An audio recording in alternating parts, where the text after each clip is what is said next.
Namaskar, welcome to this special weekly edition. This week with Padma Shri Dr. Sudhir Parikh. Dr. Sir, welcome. Namaste. Namaskar, namaskar. So many things have happened in the past 1 week, and let's begin by greeting on the Sri Hanuman Janma Mahotsav, which was observed recently. And with that, Dr. Sir, I take you to have a fresh look at the recent communal disturbance that was observed at Ram Navami and Hanuman Jayanti also. Right. What do you think? Is there something different in India these days? Well, I think it's very unfortunate. In a sense, unfortunate in the larger respect, because at the end of the day, India is not the real one country. India is a kind of collection of those states, and India has so much diversified culture. And even though it's a majority is Hindu religion, but in the Hindu religion also there is a diversity. Look at the people in the north, look at the people in the Hindu people I'm talking about, in the south or west or east, right? So I think this kind of violence is unfortunate, is not wanted, and I think the leadership of all the parties, including even government of the day, should try not directly in a sense openly, but indirectly, to make sure that this kind of violation should not happen. If they make law and order a little tighter, I think probably they can avoid this thing.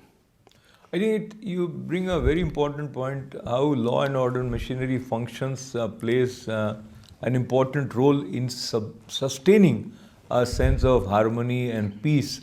But I would also like to think with you that we should also collectively as society try to see the genesis, why it erupts.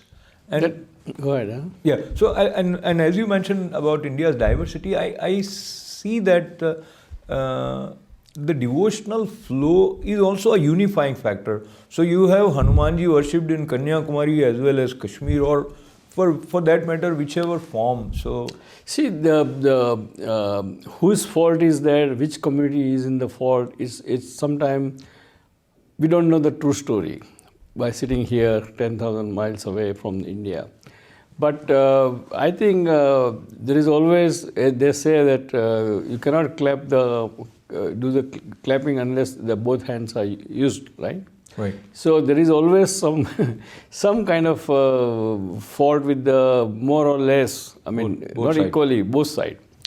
So I think in a country like India, of course, all the Hindu religion has right to celebrate its own Ram Navami and Hanuman Jayanti, because that's really reminds our second, third generation that we belong to the Hindu culture. Our culture comes from this.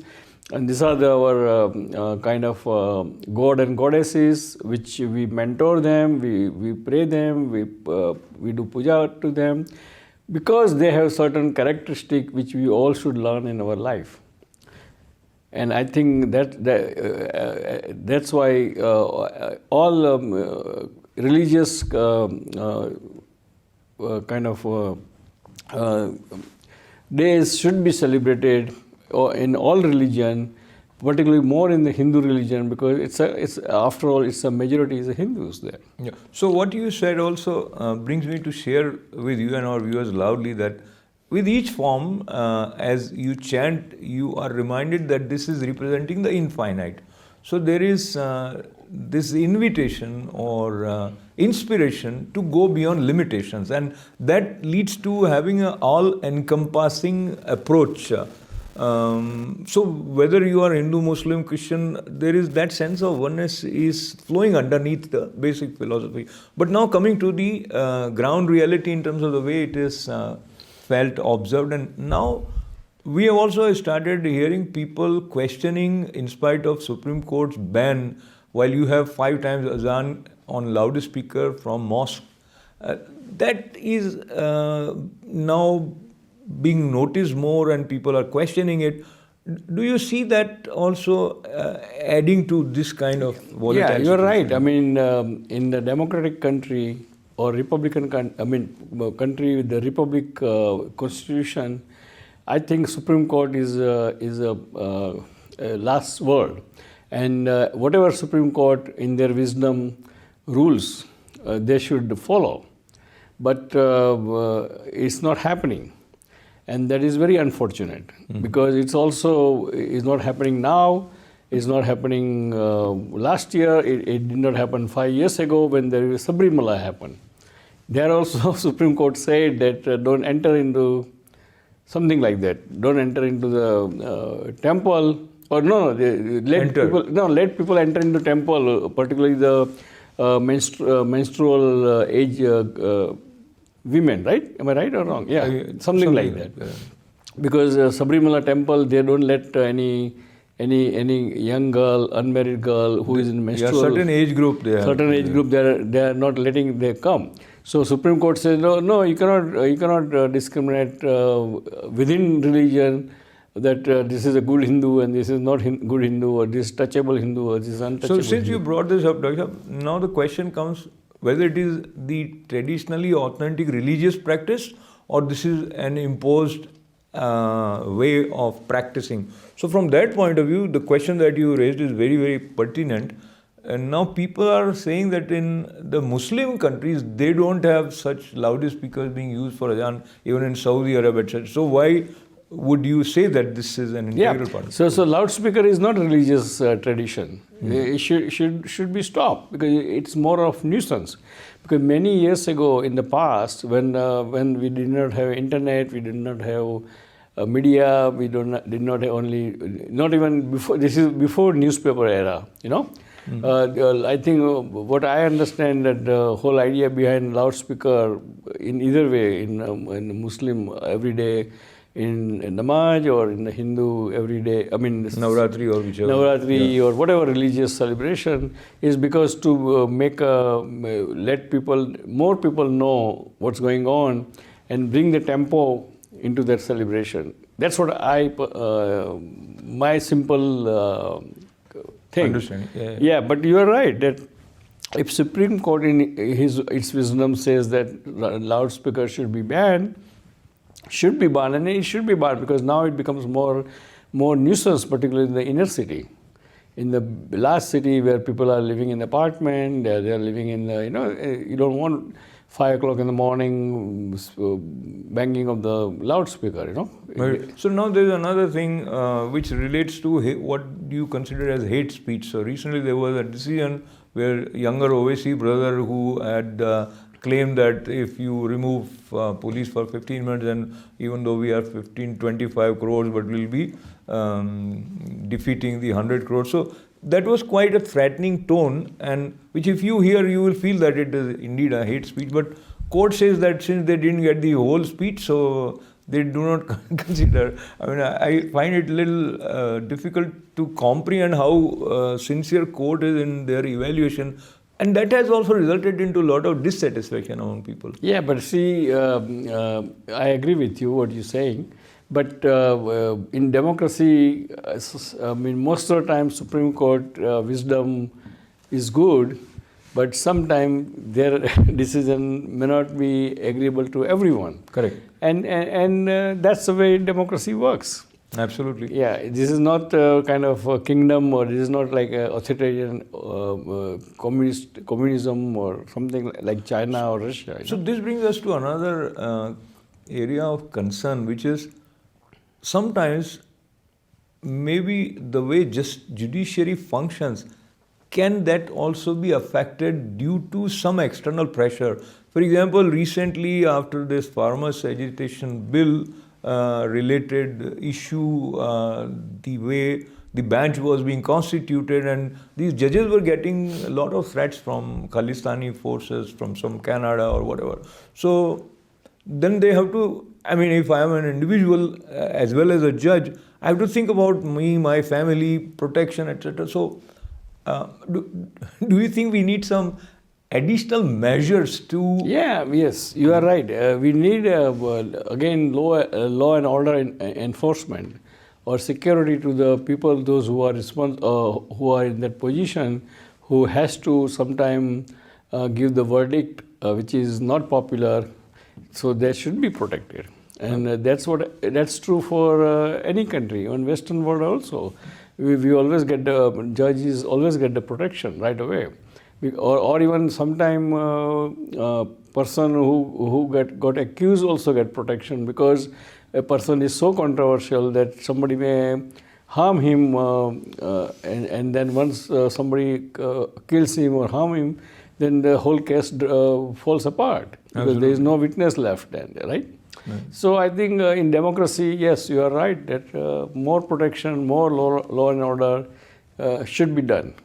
So talking about democracy and law and order and how political parties have their views, whether they are actually supporting judiciary or they want to gain some score by blaming another party. For example, Jahangir Puri in New Delhi, the main accused who is arrested, his name is Ansar. So BJP says that he is part of Aam Aadmi Party. Aam Aadmi Party says he is part of BJP. We actually don't know, but these parties come so quick in connecting. That shows that I think this party, any party, kind of middle tier leaders are not mature or responsible. Mm-hmm. If you are a responsible leader, then you cannot comment right away that what is what, right? So that's what I think. So let's move to a different shade of life, and let us take this opportunity of extending our good wishes. So on behalf of ITV Gold and of course on behalf of our chairman, after 5 years of courtship, this well-known star, as well as in the lineage of Kapoor's, Ranbir Kapoor got married to Alia Bhatt. So your comments about their relationship, and it becomes really a big news in India that I think it is big news because not only both are in their own rights kind of superstar, but and very popular, but again both are coming, I mean, at least Ranbir Kapoor is coming from the so-called first family of the Bollywood, called Kapoor family. And they always carry some kind of special mystic, and therefore people are even more interested in that because of Ranbir Kapoor, because it's a Kapoor family, right? Raj Kapoor's grandson, you know. So that carries a lot of weight, and I think looks like it's a very perfect couple made for each other, and we all wish, including Parikh Worldwide Media and all Indian American community, wish them all the best and best in their life, and good luck, and keep. We request. I mean, we hope that they will keep doing their great professional work, as well as they do give back to the community, and because they are successful, they are well-heeled, they have a lot of resources, and they are the one who can really help community in identifying the disease, galvanizing disease by becoming ambassador to that kind of advertisement. And also they can help otherwise too. So again, Alia and Ranbir, Parikh Worldwide Media wishes you best of the life, good luck, and enjoy your life. Thank you. Wonderful. So as we conclude, the movie which brought them together, Ayan Mukherjee directed, the Brahmastra, that also have the name of Brahm, so probably God brought them near each other. But as we conclude, the final take in terms of Elon Musk's decision to go and sort of take over Twitter. Report says that he is investing his own $15 billion, and details to be investigated. But overall, how do you see this decision on the part of Elon Musk, and what is the philosophy with which he has taken? Well, I think it is to me personally, it's a great news, because Elon Elon Musk has, he's a billionaire, he's the richest man of the world. His asset is almost $237 billion as of today. And for him, 15 billion out of 237 billion is nothing.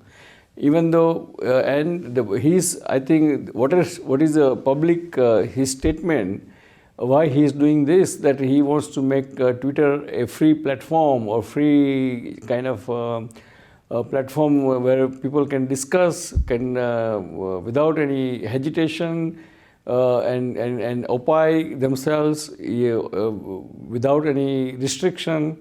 I think that's a great platform in the democracy, and that I think that does so much good to the community. And I think I would congratulate him on and I'm sure, knowing Elon Musk, I think he will be successful, and I would not be surprised that by next year this time he will be owning that Twitter. Wonderful. So, on behalf of ITV Gold and Parikh Worldwide Media with Padma Shri Dr. Sudhir Parikh, this is good wishes reaching out for Elon Musk. And as we conclude, your final words for our viewers today. Well, dear friends, thanks for joining us this week. Still, the war is going on in Ukraine, so we all should be praying and hoping that war should end sooner than later. We should, on behalf of Indian American community and Parikh Worldwide Media, I would like to congratulate Alia and Ranbir for their wedding, and we wish them best in their life and good luck. And also by putting by buying the 9.5% of share of the Twitter.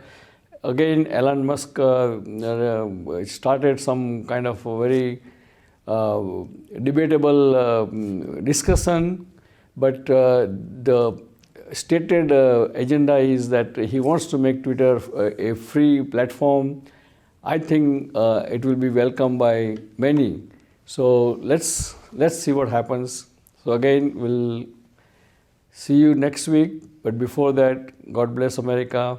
God bless India. God bless Indian American. See you next week. Till then, goodbye.